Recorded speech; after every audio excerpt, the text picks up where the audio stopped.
علی باقر نصفی صاحب، جسٹس علی باقر نصفی صاحب کی سربراہی میں 2 رکنی بینچ تھا جو سماعت کر رہا تھا۔ وہاں نیب کے وکیل فیصل بخاری صاحب بڑے نفیس آدمی ہیں، اور جب احتساب کا دور تھا اور انصاف کا دور تھا، یہ فیصل بخاری صاحب بڑے تگڑے طریقے سے اپنا کیس عدالت کے سامنے رکھتے تھے اس مافیا کے خلاف۔ اب چونکہ چیئرمین نیب انہوں نے اپنا لگا دیا، نیب کا قانون تبدیل کر دیا، نیب وزارت داخلہ کے انڈر کر دی۔ اب جو آرڈر آتا ہے ایک سرکاری وکیل نے اس کے اوپر عمل درآمد کرنا ہے، وہ کوئی اپنے بہاف پہ تو کھڑا نہیں ہوتا، اس نے وہ جو رپورٹ یا کمنٹس ان کو بنے بنائے ملتے ہیں وہ عدالت کو بتانے ہوتے ہیں کہ جناب یہ کمنٹس آئے ہیں، اور جو ڈی جی نیب ہیں یا جو اتھارٹی ہے یا اس کیس کا تفتیشی ہے وہ یہ چاہتا ہے۔ اب فیصل بخاری صاحب کا تو یہ کام رہ گیا، وہ سینئر پروسیکیوٹر ہیں لیکن وہ مجبور ہیں، اور آپ جانتے ہیں کہ یہ سارا جو کچھ یہ رجیم چینج آپریشن ہے اس کے بعد یہ سارا کچھ ہونے لگ گیا۔ عدالت میں سماعت ہوئی تو فیصل بخاری صاحب نے کہا کہ نیب نے عدالتی حکم پر لاہور ہائی کورٹ میں جواب جمع کرا دیا ہے۔ رانا ثناءاللہ کے وکیل امجد پرویز صاحب نے عدالت کو بتایا کہ اے این ایف نے وزیر داخلہ کو منشیات کیس میں گرفتار کیا اور بعد میں ہائی کورٹ سے ضمانت ہوئی۔ وکیل نے کہا کہ اے این ایف نے کہا تھا کہ رانا ثناءاللہ نے تمام جائیداد منشیات کے کاروبار سے بنائی ہے، اور نیب کے مطابق رانا ثناءاللہ نے اپنے اثاثے کرپشن سے بنائے ہیں۔ رانا ثناءاللہ کے وکیل کی عدالت میں یہ بات تھی کہ جو رانا ثناءاللہ کے اثاثے ہیں، چونکہ ایک وفاقی ادارہ یہ کہہ چکا ہے کہ یہ جو اثاثے ہیں یہ ان کے منشیات کے کاروبار سے بنائے گئے ہیں، نیب کہتا ہے کہ یہ اثاثوں کی آپ ہمیں تفصیل بتائیں، تو یہ دو اداروں کی کنٹرڈکشن آ رہی ہے۔ منشیات کیس میں منشیات کا جو اے این ایف کا ادارہ ہے اس کی سٹیٹمنٹ کا فائدہ اٹھاتے ہوئے رانا ثناءاللہ کے وکیل کہتے ہیں کہ جی چونکہ اے این ایف کہتا ہے کہ یہ جو اثاثے ہیں یہ کوئی سیاست سے یا کوئی سیاسی پبلک آفس ہولڈر کے طور پر نہیں کمائے گئے بلکہ یہ تو منشیات کے کاروبار سے ہیں، اس وجہ سے نیب نہیں کیس درج کر سکتا۔ خیر، جس پر نیب کے وکیل نے کہا کہ نیب ابھی تحقیقات کر رہا ہے، اور امجد پرویز صاحب نے کہا جی کہ ہم ساری چیزوں کو دیکھ رہے ہیں، اور پھر عدالت کی جانب سے یہ کہا گیا کہ جو نیب تحقیقات ختم کرنے کی جو رانا ثناءاللہ کی درخواست تھی، علی باقر نجفی صاحب نے اس کو منظور کر لیا، جو 2 رکنی بینچ تھا۔ ابھی نیب نے یہ کہا کہ ہم تحقیقات جاری ہیں، ابھی ہم نے ریفرنس نہیں فائل کیا۔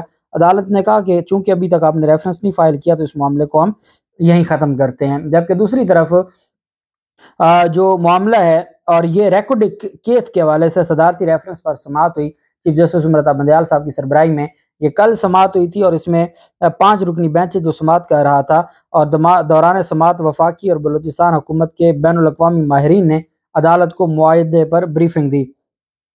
غیر ملکی ماہر نے عدالت کو بتایا کہ ریکارڈنگ منصوبے میں اس وقت 8 ارب ڈالر کی سرمایہ کاری کی ضرورت ہے۔ اگر پاکستان اور بلوچستان حکومت کو فائدہ حاصل کرنا ہے تو سرمایہ کاری بھی کرنی ہوگی۔ امرتا بندیال صاحب نے غیر ملکی ماہر سے سوال کیا کہ یعنی حکومت پاکستان اور بلوچستان کو 8 میں سے 4 ارب ڈالر کی سرمایہ کاری کرنی ہوگی، موجودہ سرمایہ کاری کتنے عرصے کے لیے ہوگی اور منافع کب ملے گا؟ غیر ملکی ماہر نے یہ بڑی ڈیٹیل اس کے اندر ساری ہوئی، اور آپ جانتے ہیں اس میں صدارتی ریفرنس دائر کیا گیا تھا کہ جسٹس صاحب نے کہا کہ سپریم کورٹ صدارتی ریفرنس میں مالی نہیں قانونی معاملات دیکھ رہی ہے۔ بیرک گولڈ کمپنی کو سپریم کورٹ سے کیا یقینی دہانی چاہیے؟ ریکوڈیک سے نکلنے والی خام معدنیات کس ملک میں ریفائن ہوگی؟ پاکستان کو ریکوڈیک منصوبے سے کیا ملے گا؟ چیف جسٹس نے کہا کہ ملک میں پہلے بھی یہ سوال اٹھایا گیا کہ ریکوڈیک سے نکلنے والے سونے میں پاکستان کو حصہ نہیں ملتا۔ اس پر ایڈیشنل اٹارنی جنرل نے کہا کہ ریکوڈیک سے نکلی معدنیات کو بہترین پیشکش دینے والی کمپنی سے ریفائن کروایا جائے گا۔ عدالت نے کہا ان سوالات کے جواب تفصیلاً دے دیں۔ سماعت آج کے لیے 8 نومبر کے لیے ملتوی کی گئی ہے، اور کیونکہ یہ صدارتی اور یہ وہ معاہدہ ہے جو عمران خان کی حکومت کر کے گئی، جس میں 800 ارب روپے کا جو ہے وہ فائدہ دے کے گئے تھے عمران خان، جو جرمانہ معاف کروایا تھا۔ جبکہ دوسری طرف سپریم کورٹ کا جو توہین عدالت کیس میں عمران خان کے خلاف توہین عدالت کیس میں سماعت جاری تھی، تو اس میں پھر اعظم سواتی بھی پیش ہو گئے تھے۔ اعظم سواتی اور باقی جو سینیٹرز تھے وہ احتجاج کرتے کرتے سپریم کورٹ پہنچے۔ پھر سپریم کورٹ کا جو کمرہ عدالت نمبر 1 ہے اس میں پولیس داخل نہیں ہونے دے رہی تھی۔ پھر وہ سینیٹر تھے، انہوں نے کہا کہ میں سینئر وکیل ہوا، مجھے کیسے روک سکتے ہیں؟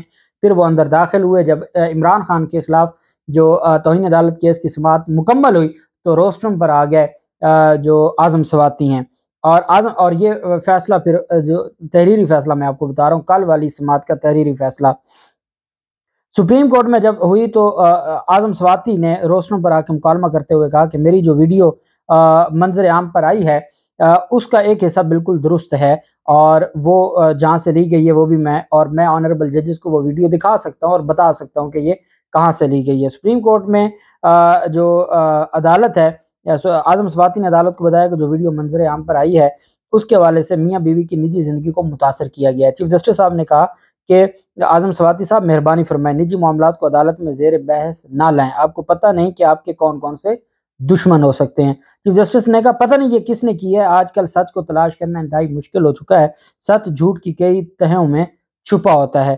عدالت عظمیٰ نے ہیومن رائٹ سیل سائٹ پر اعظم سواتی اور جو عرشیہ شریف ہے ان کے قتل کے معاملے کا نوٹس لیتے ہوئے کیس کی سماعت ایک ہفتے کے لیے ملتوی کر دی۔ عدالت نے ارشد شریف قتل کیس، عدالت نے کہا کہ ارشد شریف کی والدہ کا بھی خط آیا ہوا ہے، اس میں بھی جو کینیا سے پولیس کی رپورٹ آئی ہے، جو کینیا سے تحقیقاتی جو کمیٹی گئی تھی وہ اس کی رپورٹ بھی منگوا لی ہے، اور باقی جو اب تک پوسٹ مارٹم کی رپورٹ اور باقی رپورٹس بھی عدالت نے سپریم کورٹ نے ارشد شریف قتل کیس میں طلب کر لی ہیں اور نوٹس لے لیا ہے۔ اور ساتھ اعظم سواتی کا جو کیس ہے جو ڈی جی ہیومن رائٹس کے پاس ہے، اس پر عدالت نے کہا کہ کیونکہ آپ کا کیس پہلے ہی انسانی حقوق کی کمیٹی کے پاس ہے، انسانی حقوق سیل میں ہے، تو ہم ان سے بھی ڈاکومنٹس منگوا کے وہ فائل تیار کر لیتے ہیں۔